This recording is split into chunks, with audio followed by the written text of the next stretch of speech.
Wah wah wah, benar-benar di luar dugaan. Tak perlu capek bermain. Timnas Indonesia U17 tetap lolos meski kalah di bantai. Lah kok bisa? Begini info mengejutkannya. Nah, akhirnya terbongkar juga. Ini dia catatan minor Timnas Yaman. Fans Garuda harus simak ini. Nah loh, ada apa ini? Belum juga bertanding. Timnas Indonesia bisa ucapkan selamat tinggal untuk Cina dan Bahrain. Kira-kira ada apa ini? Yuk saksikan beritanya hingga selesai.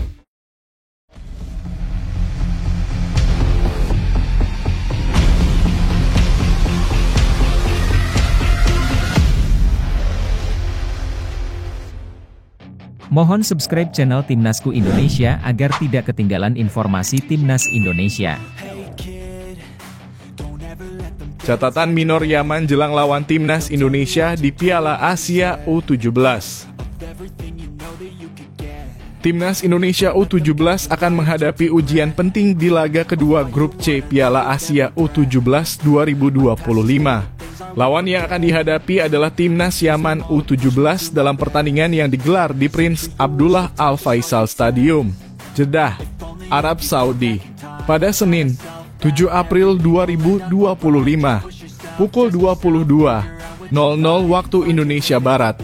Meskipun pertandingan ini diprediksi berlangsung ketat, catatan historis justru menunjukkan bahwa Yaman bukanlah lawan yang tak terkalahkan terutama saat berhadapan dengan tim-tim dari Asia Tenggara.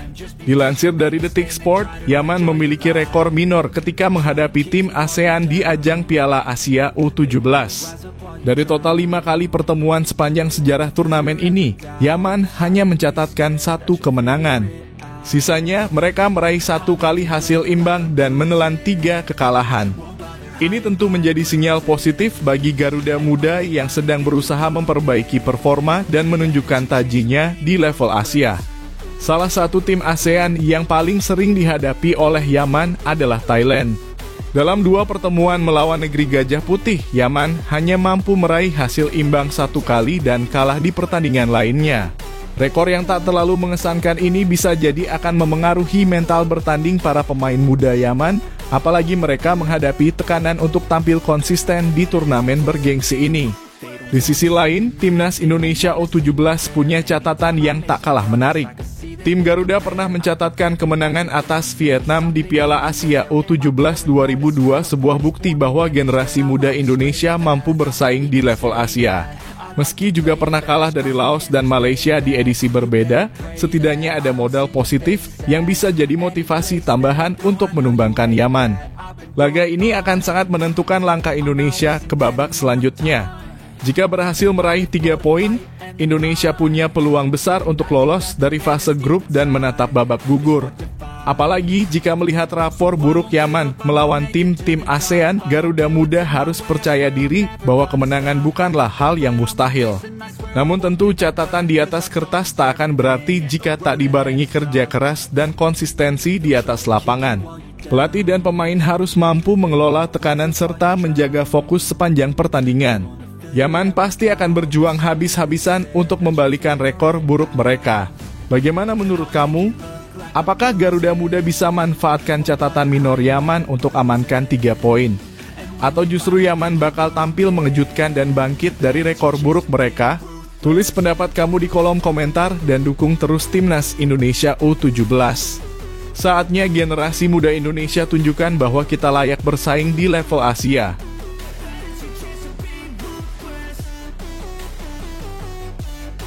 Timnas Indonesia tak perlu capek bermain untuk lolos langsung ke Piala Dunia.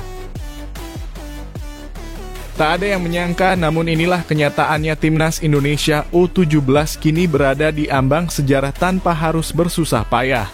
Kejutan besar datang dari ajang Piala Asia U17 2025 yang digelar di Riyadh, Arab Saudi. Di luar ekspektasi banyak pihak, Timnas Indonesia asuhan pelatih Nova Arianto ternyata berpeluang langsung lolos ke Piala Dunia U17 tanpa harus bertanding lagi di laga terakhir grup. Momen ajaib ini bermula dari kemenangan dramatis Indonesia atas raksasa Asia, Korea Selatan, di laga pembuka. Gol tunggal Evandra Floresta di babak tambahan waktu menjadi pembeda sekaligus pembakar semangat. Kemenangan ini langsung mengantarkan Indonesia ke posisi kedua klasemen grup C, tepat di bawah Yaman yang sebelumnya sukses mengalahkan Afghanistan 2 gol tanpa balas. Namun, cerita tak berhenti di sana. Menjelang pertandingan krusial melawan Yaman pada hari Senin, AFC (Konfederasi Sepak Bola Asia) merilis pernyataan mengejutkan. Jika Indonesia mampu mengalahkan Yaman, maka otomatis Garuda Muda akan mengunci tiket ke perempat final Piala Asia dan sekaligus mengamankan tempat di Piala Dunia U17 2025 yang akan digelar di Qatar. Ya, kamu tidak salah baca. Satu kemenangan lagi saja dan timnas Indonesia tidak perlu lagi mencari poin di laga terakhir melawan Afghanistan. Dengan total 6 poin dari 2 pertandingan, Indonesia akan sulit tergeser dari 2 posisi teratas grup syarat utama untuk melangkah ke perempat final dan mendapatkan tiket ke ajang sepak bola paling bergengsi level junior dunia tersebut. Ini benar-benar di luar dugaan. Tak perlu menunggu hingga laga terakhir, tak perlu skenario rumit, dan tak perlu hitung-hitungan gol difference. Semua bisa selesai dalam satu malam saja Senin besok. Tinggal satu kemenangan penting yang harus diraih. Melihat peluang besar ini, publik pecinta sepak bola tanah air tentu tak sabar menantikan laga melawan Yaman. Pertanyaannya, kini mampukah Garuda Muda menuntaskan misi besar ini dengan kemenangan sempurna? Bagaimana menurut kamu? Apakah langkah mulus ini menunjukkan kemajuan besar dalam sepak bola usia muda Indonesia? Ataukah masih terlalu dini untuk bersorak gembira? Tulis pendapat kamu di kolom komentar.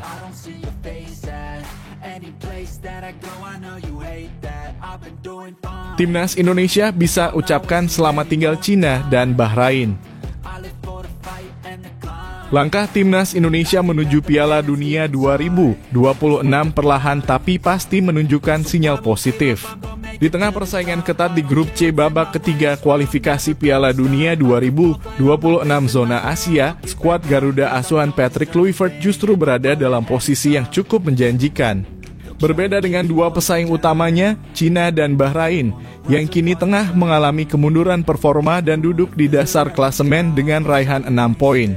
Peluang mereka untuk lolos pun semakin menipis jika tak mampu memanfaatkan 2 laga tersisa secara maksimal. Cina yang sebelumnya dianggap lawan berat Indonesia, kini malah sedang diterpa masalah serius yang berpotensi besar mengguncang kekuatan tim mereka. Media lokal Cina melaporkan bahwa striker utama mereka, Behram Abduweli, terkena sanksi berat akibat pelanggaran keras di Liga Super Cina. Ia diganjar larangan bermain dalam 4 laga dan dikenai denda 30.000 yuan. Meski ia masih bisa tampil saat melawan Indonesia, tetapi absennya dalam pertandingan-pertandingan liga tentu akan mengurangi kebugaran dan ketajamannya di lapangan. Behram selama ini adalah andalan utama lini depan Cina.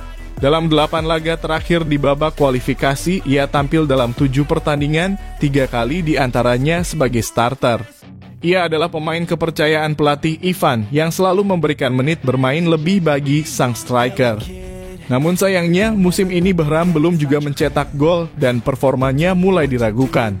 Absennya dari kompetisi liga bisa jadi menambah tekanan bagi tim nasional Cina yang sedang berada di ambang kegagalan menuju Piala Dunia. Sementara itu, timnas Indonesia punya modal penting untuk menghadapi laga-laga krusial mendatang. Kemenangan atas Cina akan sangat menentukan nasib skuad Garuda. Jika berhasil mengamankan 3 poin, maka timnas Indonesia bisa mengucapkan selamat tinggal lebih dulu kepada Cina dan bahkan Bahrain yang posisinya juga belum aman. Apalagi jika hasil di pertandingan lain berjalan menguntungkan, Indonesia bisa memastikan 1 tempat di babak keempat kualifikasi atau bahkan berpeluang langsung ke Piala Dunia jika berhasil mengalahkan Jepang. Namun tentu saja perjuangan belum selesai. Timnas Indonesia tak boleh jemawa dan harus tetap fokus karena sejarah pernah mencatat kekalahan dari Cina ketika masih ditangani Shin Tae-yong. Kali ini dengan pendekatan berbeda dari pelatih baru dan semangat para pemain muda yang tengah berkobar, peluang itu tetap terbuka lebar. Apalagi dengan dukungan penuh dari para supporter, Indonesia punya semua bekal untuk menuntaskan perjalanan luar biasa ini. Bagaimana menurut kamu, apakah timnas Indonesia sudah cukup kuat untuk menyingkirkan Cina dan Bahrain lebih awal? Apakah absennya Behram bisa benar-benar jadi keuntungan bagi Garuda? Yuk, tuliskan pendapatmu di kolom komentar dan beri dukungan terbaikmu untuk perjuangan Timnas Indonesia menuju Piala Dunia 2026.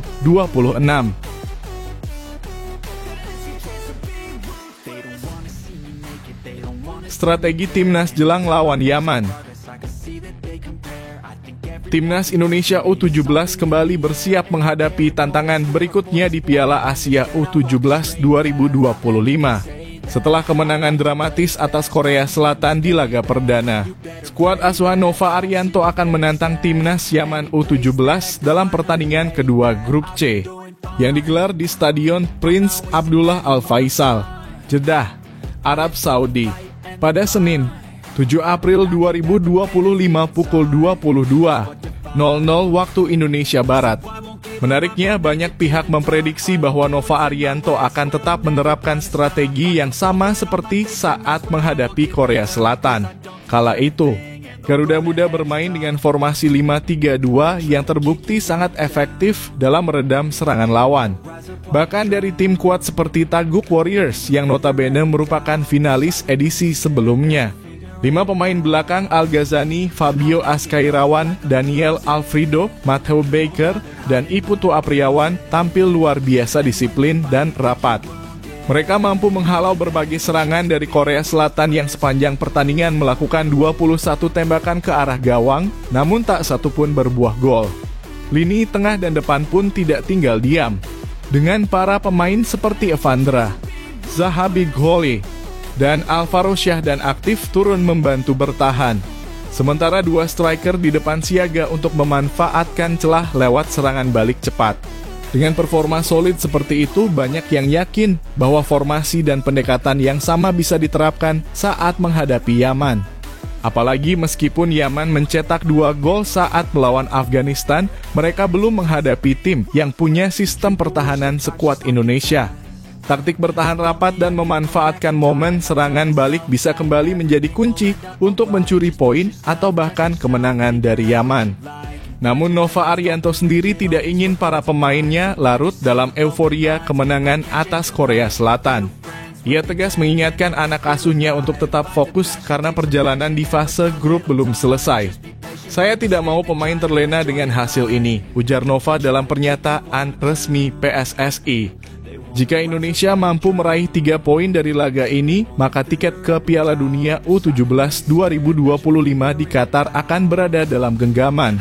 Sebab 2 kemenangan dari 2 laga cukup untuk memastikan posisi aman di klasemen dan membuka peluang lolos sebagai juara grup. Bagaimana menurut kamu? Apakah strategi bertahan rapat dan serangan balik masih akan ampuh menghadapi Yaman? Ataukah Indonesia harus berani tampil lebih menyerang sejak awal? Tulis pendapatmu di kolom komentar dan dukung terus perjuangan Garuda Muda. Bersama kita wujudkan mimpi ke Piala Dunia U17.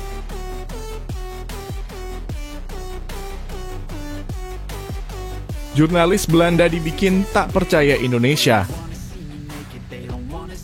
Stadion utama Gelora Bung Karno dalam kurung GBK memang sudah lama dikenal sebagai salah satu stadion dengan atmosfer paling panas di Asia.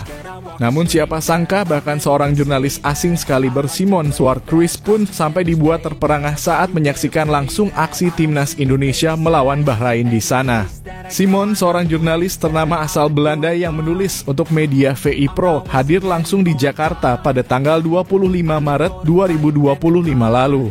Ia menyaksikan laga krusial antara Indonesia dan Bahrain di putaran ketiga kualifikasi Piala Dunia 2026 zona Asia. Pertandingan itu sangat menentukan mengingat Indonesia baru saja menelan kekalahan pahit 1-5 dari Australia beberapa hari sebelumnya. Namun suasana suram itu seakan sirna begitu Simon tiba di area stadion. Ia menggambarkan betapa suasana di sekitar GBK sudah mendidih sejak 3 jam sebelum laga dimulai. Ia menyaksikan bagaimana para supporter garis keras menyalakan obor dan melakukan iring-iringan yang penuh semangat menciptakan kobaran api semangat yang menyala-nyala. Di seluruh kompleks olahraga yang luas dan jalan-jalan di sekitarnya, orang-orang duduk di tanah sambil makan dan minum. Dikelilingi oleh campuran aroma nasi goreng dan rokok kretek pedas, tulis Simon dalam artikelnya. Namun, yang paling mengesankan adalah momen ketika pertandingan berlangsung. Menurut Simon, suasana di GBK malam itu seperti berada di pusat letusan gunung berapi. Suara ribuan supporter yang menggema, lagu-lagu yang dinyanyikan tanpa henti, dan sorakan yang meledak saat Ole Romani mencetak gol kemenangan di menit ke-24, semua itu membuat Simon tak percaya dengan apa yang ia lihat dan rasakan. Stadion Gelora Bung Karno berguncang, bergemuruh, dan bergejolak sepanjang pertandingan, ungkapnya. Selatan Jakarta tampak menjadi epicentrum letusan dahsyat. Simon bahkan membandingkan atmosfer GBK dengan kekuatan alam Indonesia sendiri. Indonesia memiliki tidak kurang dari 500 gunung berapi, yang sekitar 130 diantaranya dapat meletus. Tulisnya, sebelum menyebut bahwa malam itu, GBK adalah gunung berapi yang paling menggelegar. Pengalaman Simon ini tentu jadi kebanggaan tersendiri bagi para pendukung timnas Indonesia. Bahwa semangat dan cinta mereka terhadap merah putih mampu menciptakan kenangan luar biasa, bahkan untuk orang asing yang baru pertama kali merasakannya. Bagaimana menurut kamu? Apakah GBK memang punya atmosfer paling gila di Asia? Atau kamu punya pengalaman tak terlupakan saat nonton langsung di sana? Yuk, tulis pendapatmu di kolom komentar. Bagikan juga momen paling epik kamu saat nonton timnas di stadion.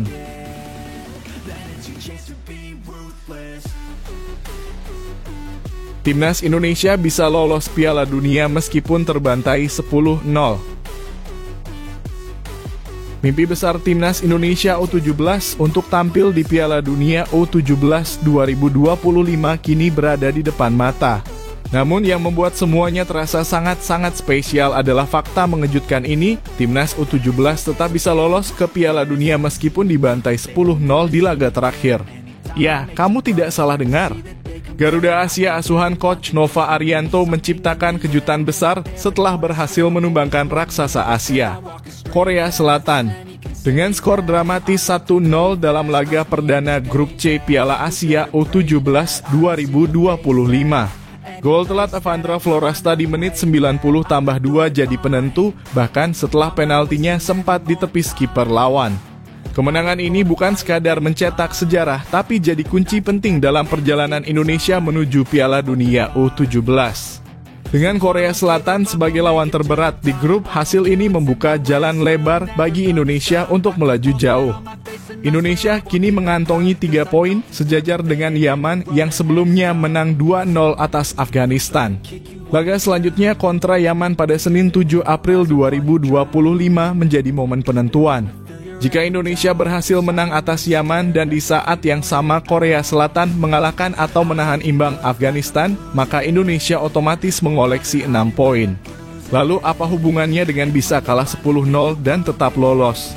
Sederhananya begini, jika Indonesia sudah menang atas Yaman dan mengantongi 6 poin, maka satu dari 2 pesaing dalam kurung Yaman atau Korsel pasti akan saling bunuh di laga terakhir. Artinya, hanya satu dari mereka yang bisa menyamai poin Indonesia. Dan karena hanya 2 tim teratas yang lolos dari grup, Indonesia akan mengunci 1 tiket lolos meskipun di laga terakhir kalah telak dari Afghanistan. Skenario ini sangat unik dan jarang terjadi di dunia sepak bola. Jarang-jarang kita mendengar sebuah tim bisa tetap lolos ke Piala Dunia meskipun dibantai dengan skor sebesar 10-0.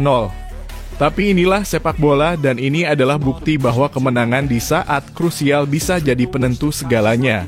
Netizen plus 62, bagaimana pendapat kalian?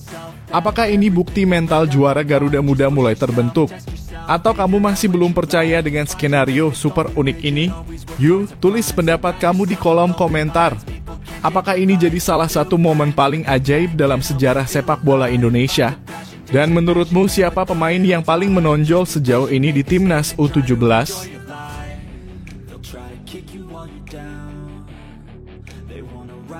KNVB beri kabar mengejutkan usai Timnas Indonesia kalahkan Korea Selatan.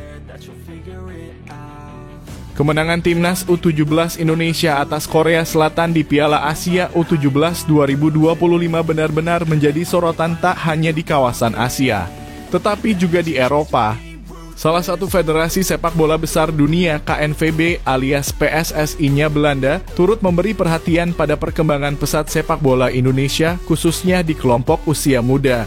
Yang mengejutkan, KNVB menyatakan ketertarikannya untuk menjajal kekuatan timnas Indonesia melalui laga persahabatan.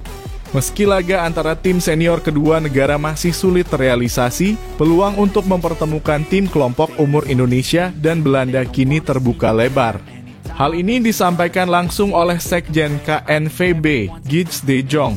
Dalam pernyataannya, ia menjelaskan bahwa duel persahabatan antara timnas Indonesia dan Belanda senior sulit dilaksanakan dalam waktu dekat karena padatnya jadwal masing-masing. Timnas Belanda tengah fokus pada kualifikasi Piala Dunia 2026 zona Eropa, sementara Indonesia juga masih berjuang di ronde ketiga zona Asia. Namun begitu, keinginan menggelar pertandingan tetap ada, terutama karena KNVB melihat potensi besar dari skuad Garuda Muda. Guy de Jong secara terbuka menyebut bahwa laga persahabatan melawan timnas Indonesia akan menjadi pengalaman yang menyenangkan. Tetapi dalam waktu dekat laga tim senior sulit terwujud. Ia bahkan menyebutkan beberapa tantangan seperti jarak perjalanan, perbedaan kualitas permainan, hingga kepadatan jadwal yang membuat rencana itu belum bisa direalisasikan. Meski begitu, sebuah alternatif pun muncul mempertemukan Jong Oranje dalam kurung tim muda Belanda dengan Jong Indonesia. Ketertarikan KNVB untuk menjajal kekuatan kelompok umur timnas Indonesia jelas menjadi sinyal positif. Ini membuktikan bahwa kemenangan atas Korea Selatan tidak hanya membanggakan, tetapi juga berhasil menarik perhatian dunia luar. Ada pengakuan atas kerja keras pelatih, pemain, serta perkembangan sistem pembinaan usia dini yang dilakukan di Indonesia. Bahkan, Guy de Jong juga membuka wacana laga persahabatan antar tim futsal dari kedua negara. Bila laga antara kelompok umur Indonesia dan Belanda benar-benar terjadi, maka ini akan menjadi tonggak penting bagi sepak bola tanah air. Sebuah laga besar melawan tim elite Eropa akan menjadi pengalaman mahal sekaligus pembelajaran besar bagi pemain muda Indonesia untuk terus berkembang di level internasional. Selain itu, ini juga menjadi kesempatan untuk unjuk gigi dan membuktikan bahwa generasi muda kita punya kualitas yang layak diperhitungkan. Nah, bagaimana menurut kalian? Apakah kalian setuju jika timnas U17 atau kelompok umur lainnya dari Indonesia bertanding melawan tim muda Belanda? Apakah ini bisa menjadi batu loncatan menuju kejayaan sepak bola nasional? Tulis pendapatmu di kolom komentar, ya. Jangan ragu untuk beri dukungan dan semangat buat Garuda Muda.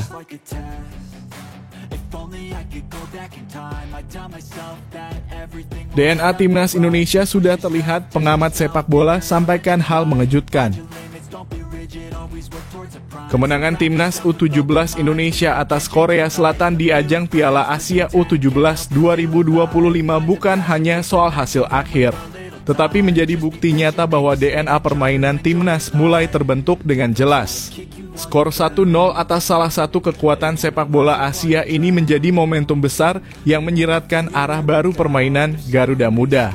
Pengamat sepak bola nasional Muhammad Kusnaini menyebut strategi yang diterapkan pelatih Nova Arianto adalah kunci sukses dalam laga bersejarah tersebut.